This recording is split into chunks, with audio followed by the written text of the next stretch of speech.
It's time to make sports talk great again with Curt Schilling and Steve Deace.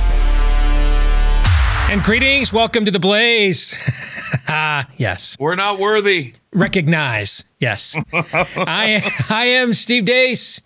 He is a man who knows greatness when he sees it, having won a couple of World Series, and he's on call to Cooperstown as we speak. His name is Curt Schilling. Hope he had a great weekend. What percentage am I getting this year? Do you know? Percentage? Yeah. Do you know how many of my friends have wondered why I didn't get a cut of all of those rollover winnings I gave you during the last football season? And I kept telling them, I think Curt will come through like at Christmas. No, Curt never came through. Never came through, actually. Yeah. I think he realizes that it's my gift, my commission is getting to do this with him. The honor of getting to do this with him each and every day. To be Skype close to greatness. I think he recognizes that is reward enough. So, you know the drill, whether you are watching today on the Blaze YouTube, podcast listening, like, subscribe, 5-star review where applicable. We put 25 minutes on the clock and we get to as many of today's sports topics. As you can see with the rundown, it is a complete and total NCAA tournament retrospective beginning right now. So before we get into particulars, let's just start with a 10,000-foot view that each of us may have of this tournament and what stood out to us. And then we'll get into some specific storylines the rest of the program today. Curt, I will begin with you. What do you think was the big game, big story that, you know, from afar drew most of your interest? From the first time we started talking about our brackets, the one thing I've always been kind of apprehensive about was that I thought Duke might walk over the tournament. First of all, amazing finish to the Duke game, but for them to be just 1 point better than UCF, I think, to me, puts everybody in play. Mm-hmm. Very conventional bracket this year. For the most part, there's obviously been a couple, I guess, upsets. All the ones, all the twos, all the threes, and 2 of the 4s are still in the tournament, yes. What I'm really curious to do is to go back to last Monday's show and look at all of your trends, those percentages we were talking about who does what, and see how many of those held true. All of them held true, but 2. By the way, since you asked. This year, the 12s did get to the 5s. They won 3 games over the 5s in the first round, and that's more than, or that's as many as the 12s have beaten over the 5s in the last 4 years combined. And then this is the first year that a play-in game team did not win a game in the round of 64. Other than that, pretty much every other trend that I gave you, including the 3 season trends, and we'll get into those in a minute. I agree with you that I think Duke's near miss is the big moment of the tournament so far, because it would have really been something if all the higher seeds had won in the round of 32 except the number 1 overall seed, but they ended up pulling it out. And, you know, for those of us that are old school fans, Johnny Dawkins was really the recruit that saved Mike Krzyzewski's job, former National Player of the Year, and he came in with that class with Jay Billis and Mark Allery and Tommy Amaker, and those guys almost won a national championship in 1986. That was kind of the kickoff of the Krzyzewski era of dominance at Duke University. He was coaching at Central Florida, former Michigan Wolverine. Aubrey Dawkins, his son, transferred from Michigan last year to play with his dad at Central Florida and was absolutely electric yesterday. 2 things about that game, though, that I think stand out going forward. One, I'm not a Duke lover. And it has nothing to do with their ongoing success. It really has to do with, I think, a persona around Krzyzewski has been crafted that I don't necessarily buy into. I think he's a great basketball coach. But for one, I just don't believe that every school recruiting one and dones is on a wire tape except for Duke. I don't think they're so special that they're getting all these kids that everybody else is paying top dollar for under the table, number one. I don't buy that. We've been learning, starting with baseball, we've been learning that every time we think there's an exception. Yes. The exception turns out to be just another one of the gang. That's exactly right. Secondly, I don't buy the narrative that they got all these calls down the stretch yesterday. Having, you know, first of all, if I thought Operation Zion, meaning I thought when they were at the replay booth, CBS television executives were like, don't you dare take Zion Williamson out of this damn tournament. All right. And I really believe in that stuff. You know why? Because I believe in total depravity and capitalism. When they came back with that shot clock violation and upheld their ruling that the ball hit the rim, to me, if there was going to be a, Operation Save Coach K, that was the moment to do it, because that was such a questionable subjective call. That was your Tim Donaghy moment. Yes. The other two calls, what happened at the end of that game is Taco Fall, the great big man for Central Florida, he said... Awesome name, by the way. Yes, it is. He said before the game, Zion Williamson's not going to dunk on me like that. And the reality is, if he had just gotten out of the way and let Zion Williamson dunk the ball, inbounded it, let him foul and make free throws, they win the game. Because he went up there to challenge him, that gave them the and one. I also don't buy that R.J. Barrett pushed off. He wasn't boxed out. I agree he pushed his man away. But, if his man had actually boxed him out and then he had done that, there would have been so much body contact they would have had to call it. He didn't box this guy out. And then at the end, Aubrey Dawkins had a perfect look at a tip, and it just didn't go in. I mean, it was all the drama and everything you could want, but I do think a blueprint for the future of this tournament. If you have a rim protector and can essentially say to Zion Williamson, beat me shooting jump shots. And he almost did yesterday. He almost did. But if you have a rim protector that can keep him away from the rim, the rest of those guys don't shoot the ball well enough. And that's why they're the worst. 7 foot 6 inch guy. There's one team, I hate to be the homer here, John Teskey at Michigan, 7'2", 280 pounds. He's the one kind of rim protector like that. LSU has a couple of guys like that. Not quite as big as a Teskey. But you have Michigan going all the way. You do. I don't. You're the one that does. But if you have a rim protector that keeps him out of, and it can't just be a guy who's tall. He's got to be wide, all right? Because Williamson can muscle as well. It wasn't just that Taco Fall was 7'6", it's that he was 300 some odd pounds, okay? So if you can keep Zion Williamson away or limit his attacks on the basket and turn Duke into a jump shooting team, then we get to the stat we had before the tournament that they would be the worst three-point shooting team that's ever won this thing since the three-point shot. So that gets us to some of the narratives and you go back to the show we did on Monday. I mentioned there were 3 narratives that I saw handicapping college basketball throughout the course of the season. All 3 of them checked out. People were sleeping on the Big Ten. I listened to Chris the Bear Felikas podcast the day before the NCAA tournament, and all of his picks, he was fading the Big Ten. His best bet was under 10 total wins for the Big Ten in the tournament. That was a prop bet in Vegas. He said he put $500 down on that, and he wasn't alone. Several other handicappers whose opinions I respect. And I would listen in, and I'm like, because maybe they know something I don't know, right? And then they would, but they didn't have a reason. They would just say, well, we're fading the Big Ten. Right. Well, you got to give me more of a reason than that, because I've watched literally every Big Ten basketball game this season, like literally every one, all right, at least for 10 minutes. So I need more of, well, I'm fading the Big Ten. Well, okay, why? I mean, right. Did your wife leave you and she's an Indiana grad? I mean, I need a better reason than that, okay? Yeah. And they would offer me no reasons. Well, you saw the Big Ten for the 12th straight year, longest streak in college basketball, put multiple teams into the Sweet 16, started 7-1 in the tournament. Yeah. The second narrative I gave out last Monday, the second tier conferences. And what do I mean by second tier? Not mid, they're bigger than mid-majors, like a Missouri Valley, but they're not a Power 5. So that would be the A10, the American, and the Big East. These are leagues that routinely they get multiple teams in. They weren't that good this year. And what did we see? That separated the 8s and the top 8 and 9 to 16. The 9 to 16s are not nearly as strong. Agreed. And we saw that play itself out this weekend. The only one of those teams left in a next tier conference is Houston. All right. The rest of them are all out. Villanova gone, Cincinnati gone, Marquette gone, who you really liked. All those teams are gone. The other thing I gave was number 3.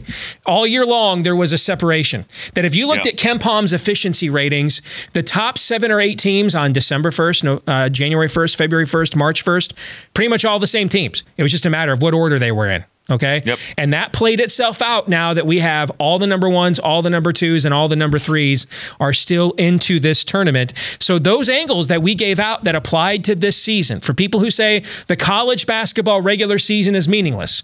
Well, maybe some years it feels meaningless when an 8th seed like Villanova wins the NCAA tournament. But what you saw play out during the regular season, Curt, is exactly what we saw play out during the tournament. Similar to the Red Sox in baseball. Yeah. We kept looking at it and saying, they're winning all these games, but they don't fit the profile of who wins in October. We got to October, and what did we find out? Exactly what we saw for 162 games was what we saw in the postseason. You got to do we're always looking out for that fork in the road story. Mm-hmm. The alternative to the casual, the normal, the expected. When the expected happens, people get bored, and the expected happened. I think almost in every instance. So how is each of our brackets doing? Right now, I am 38-10 overall, which is not great. It's good, but not great. Here's what is good, okay? And I've only got 12 of the Sweet 16 teams, but I have every one of my Elite 8 teams and every one of my Final Four teams still in the bracket. All right? How's yours doing right now? I think I'm the same, right around the same.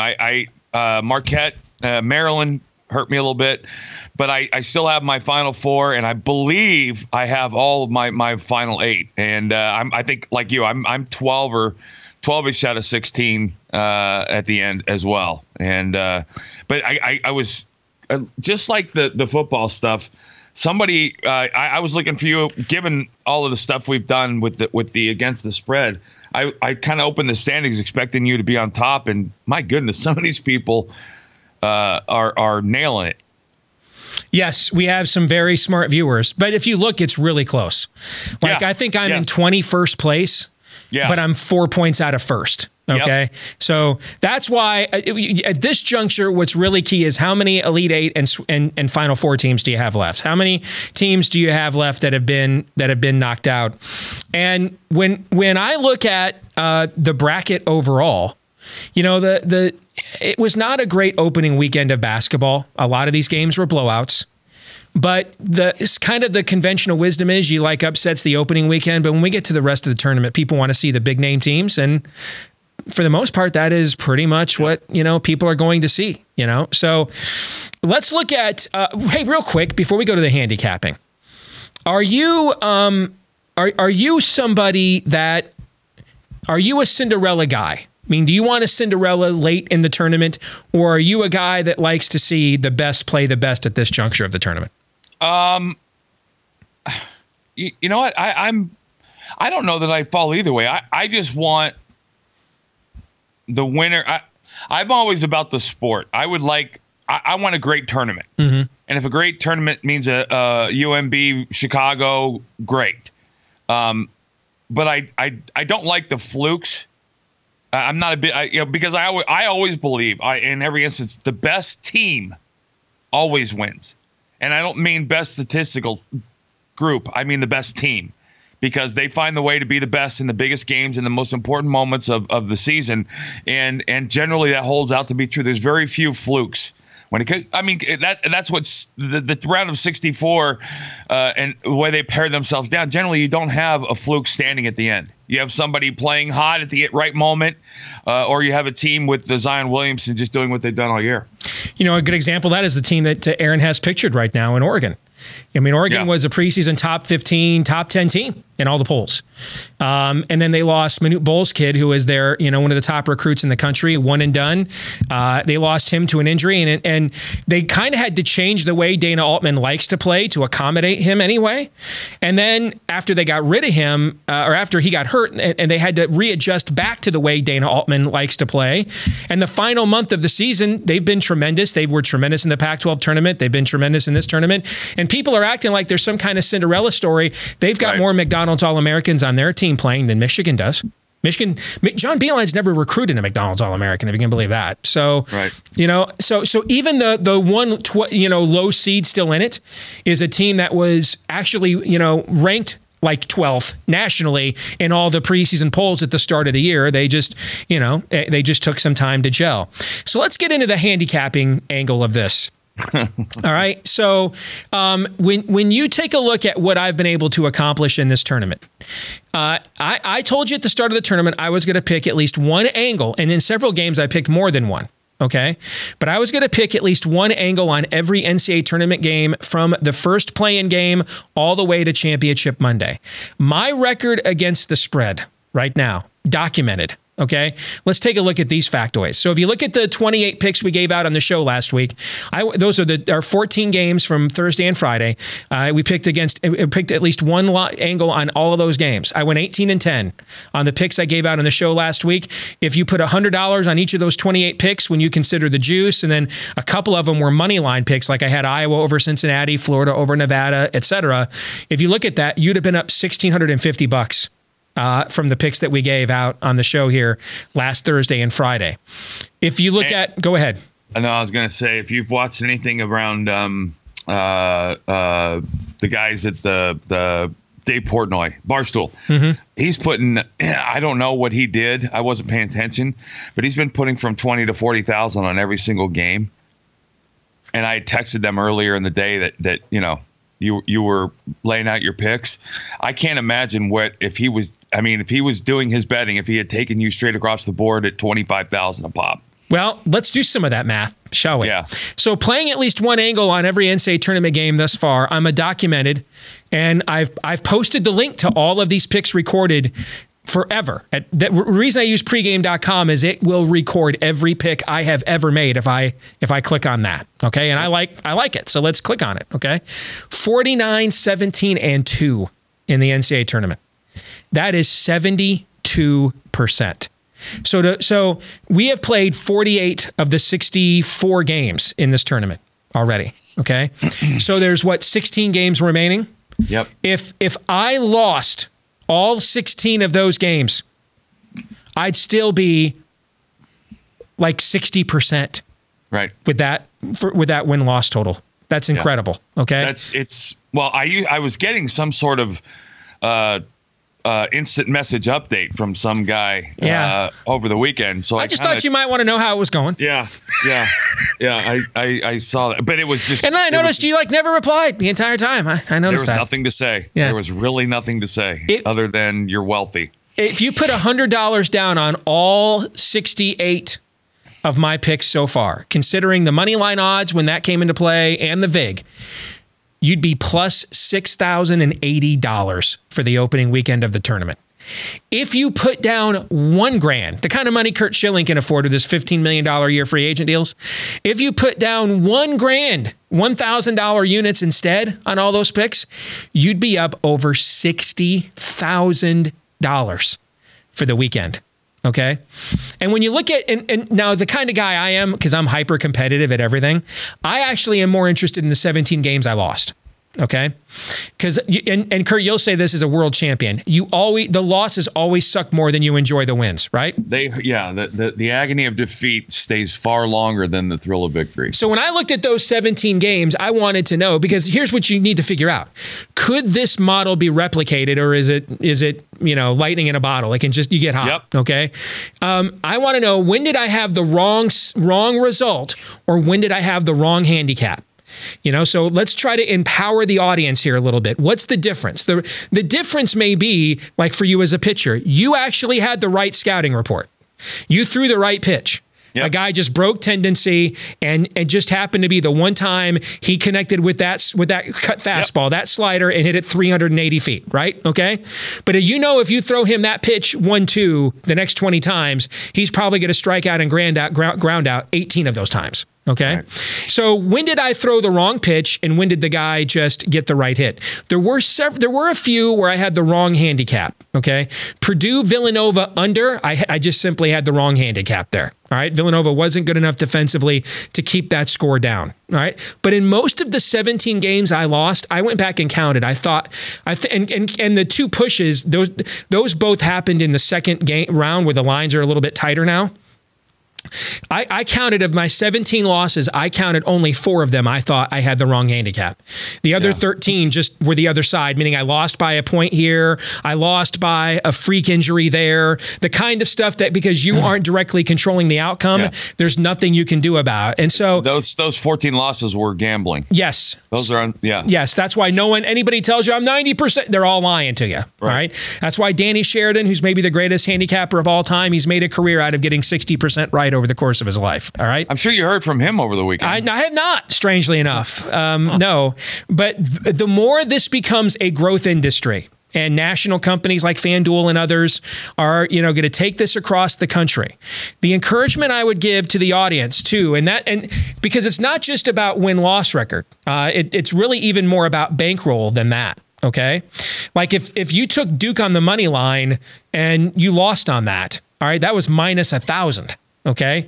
So if you put $100 on Duke on the money line minus another 1,000, all right, you lost 10 grand if that tip by Aubrey Dawkins goes in at the end of the game, which might have wiped out everything that you had. Okay. So your bankroll is like a pitch count for a pitcher. Okay.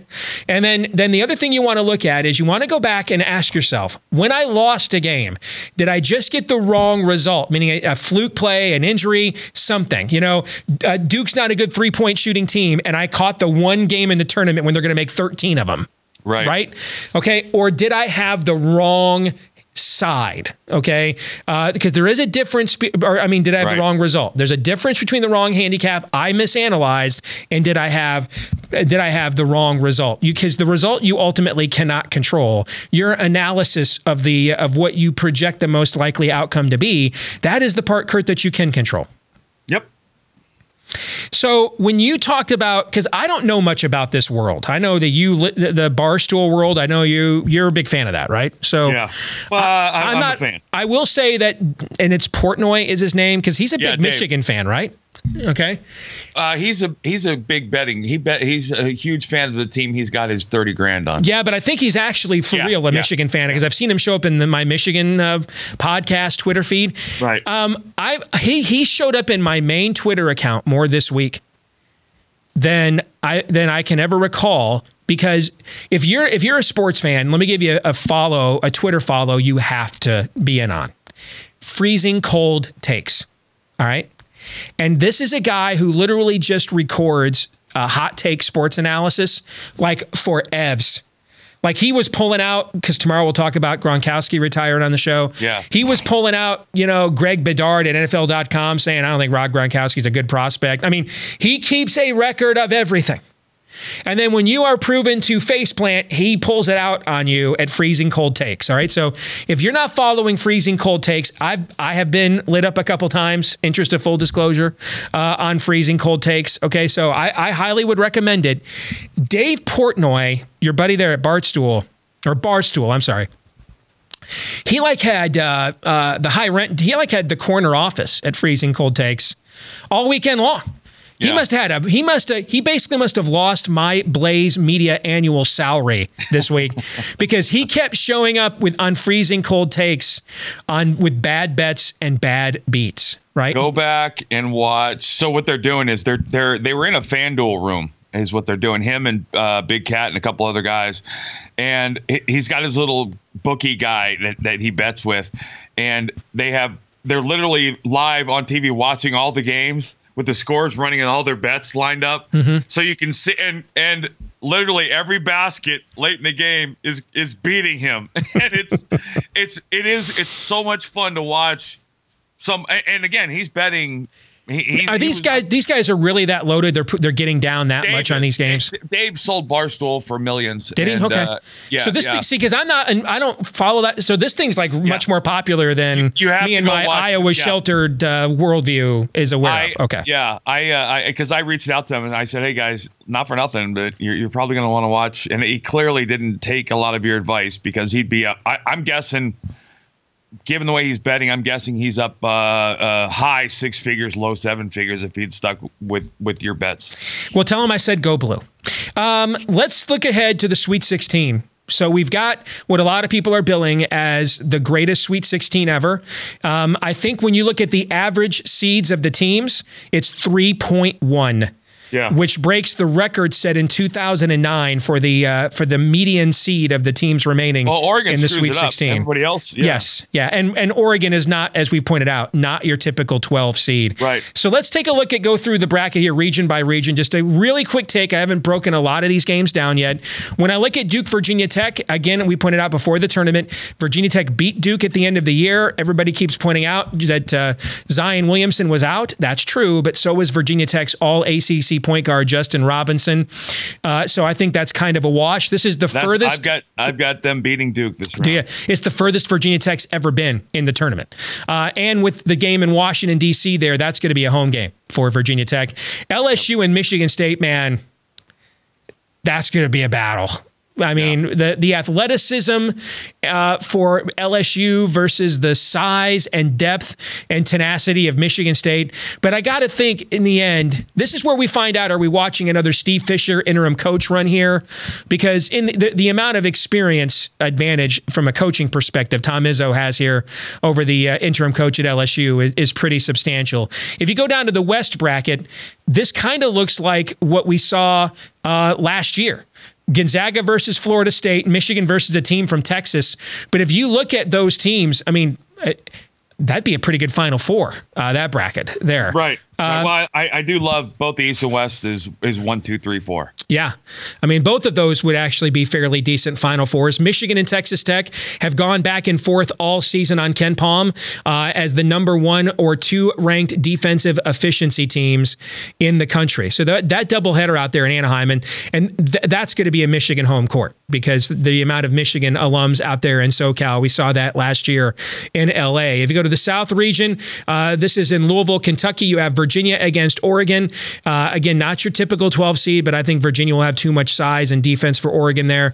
And Purdue and Tennessee, this is a fascinating handicap because, again, you've got a rim protector here, the Harms kid, the big 7-footer for Purdue, that can make life difficult coming from the weak side against Grant Williams and Admiral Schofield for Tennessee as they try to attack the rim. I think that game really comes down to Carson Edwards. Does he shoot Purdue in or out of the game? I think if he shoots Purdue in the game, I think they can win.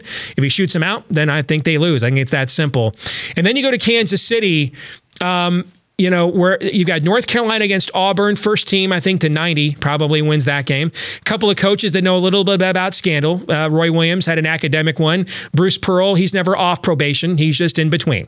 All right, so you have Auburn and, LSU. Those are schools that'll be vacating these wins here soon. And Houston and Kentucky, I think that really comes down to Kentucky's star player. If he's back from the foot injury, I think Kentucky's going to win this regional. If not, I think it's possible they might get bounced by Houston there in the Sweet 16. But we'll have more in-depth coverage of this later in the week. We're also going to, later this week, do our Major League Baseball preview. Opening day is just around the corner. We'll give our win totals on all the teams and make our World Series picks. And we'll cover the rest of the sports world throughout the week as well. Kurt, we'll see you tomorrow right here on The Blaze. All right, buddy. Take care.